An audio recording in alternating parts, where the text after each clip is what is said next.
Diwata, birthday ko ngayon, pabati naman. Ay naku, lilipas din yan. Kala ko ba nagbago ka na? Ay, nga pala, mabait na pala ako ngayon. Ay, happy birthday po. Mabuhay ka, more blessings to come. Yun, Sana right. maging successful ka sa buhay. Sa pagbabalik ni Diwata, totoo nga bang nagbago na siya? Diwata, totoo bang nagbago ka na? Ay, oo naman, di ba sinabi ko na nagbago na ako ngayon? Malaki na ang pinagkaiba. Unang pinagkaiba, kung dati hindi ako nagpapapicture, ngayon nagpapapicture na ako. Nagka-picture ka na. Pangalawa, kung dati nakasimangot ako, ngayon nakangiti na ako. Parang ngiti. Kahit nangiting aso ka na, nakangiti ka pa rin dapat kasi magagalit na naman yung bashers ko. So, ang laki na ng pinagbago. Alam naman natin at aminado naman siya sa pagkakamali niya noon. Kaya ngayon, gusto daw niyang bumawi. Kaya palagi na daw siyang ngingiti, hindi sisimangot at tatanggapin niya na ang lahat ng nagpapapicture kahit pa pagod siya. Kasi di ba ganito, kahit pagod ka na, sa social media pala, kailangan lagi ka lang nakangiti kahit na masama na yung loob mo, kailangan nakangiti Pagod ka ka na. pa rin. Pagod ka na, tapos pangit ka pa, tapos pilitin mo ngumiti. Ganun ang itsura, oh.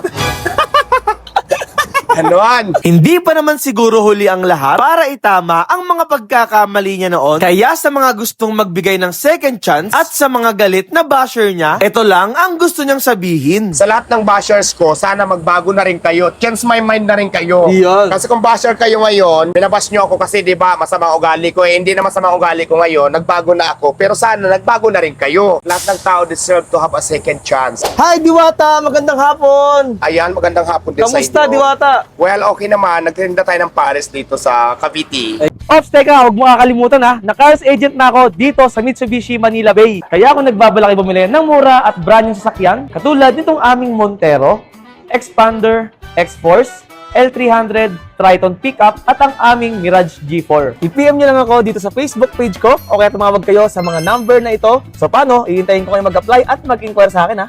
Bye-bye! Ayan, ngayon nakakart ka na, no? Oo. Ayun, oh, may cart na si Diwata dito sa Gentry. Yes, actually Anong- sa Gentry, cart lang. Pero pagpunta nyo sa Pasay, doon pa rin yung parisan natin sa dati kong pwesto. So, taga Gentry na kasi ako, taga dito na ako sa Cavite. Kaya sinubukan ko maglagay naman ng cart muna dito. Habang wala pa tayo nakikitang medyo maayos na pwesto na location na hindi na tayo alis-alis. Alis-alis, Yung okay. permanenteng pwesto. Anong tinda mo ba dito ngayon, Diwata? Ang tinda ko lang sa ngayon is Paris tapos Chicken Joy. Pwede makita natin yan, Ito Chicken yung Joy. Chicken Joy. Yan, Siyempre, Chicken Joy ni Diwata. Tapos ito yung yung Pares. Paris, tapos ito naman yung kanin. Ang Paris kasi natin, ganun pa rin yung lechon kawali at saka sitsarong bulaklak. Wala naman nagbago. Ah, At pagdating naman sa price, ikaw lang yung nagbago. ako lang yung nagbago, pero yung menu natin, walang nagbago, pero dumami na at daragdagan na natin. Ayan, ito maganda. Sa Pasay kasi parang may ano na, no? Parang karinderya na siya, parang kantin. Parang So, buffet Paris, style na siya. Yes, ganun. oo. Ah, Tapos, okay. yun. Magkano pa rin yung Pares mo dito sa taas ng bilihin ngayon? Nagtaas ba kayo?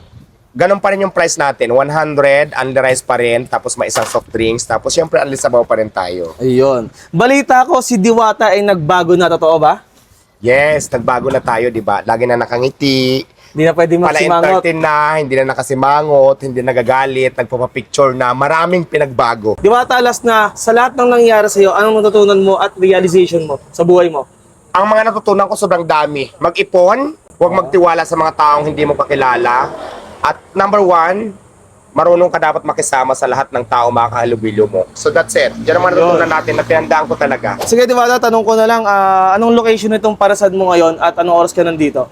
Nandito na ako sa morning, mga 7 a.m. Umabot kami ng 10 to 11 ng gabi, hindi pa kami masyadong 24 hours. Depende sa tinda namin kung naubos ang maaga, pero kapag hindi naubos ang maaga, hanggang 10 lang kami to 11.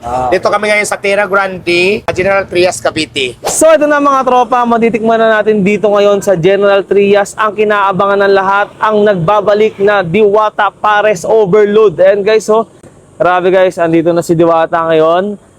Ang bait niya na, pwede na magka-picture sa kanya, lahat papansinin niya na at hindi na daw siya magsusungit. Yun ang maganda. Kain tayo guys. Tingnan natin yung sabaw niya kung nagbago ba. Sarap pa rin talaga ng Pares Overload ni Diwata. Sarap ng timpla. Kahit wala na siyang condiments, masarap na, malasa na. Yan. Kain tayo. Sarap. Okay na okay yung lasa pa rin talaga ng para si Diwata. Ika pa. Simula nung natikman ko yung pares niya sa Pasay noon, ganito pa rin yung lasa ng pares niya ngayon. ganun pa rin kasarap. Buhusan nga natin ng sabaw yan. Yung pares na yan. Ayan, oh, wow. Kain tayo. Alright. So guys, yung pares overload nila dito, for only 100 pesos pa rin, hindi siya nagtaas. Meron pa kasamang soft drinks at nakaan ni rice. So yun lang mga tropa, maraming salamat sa panood nyo. Paalam. Bye-bye!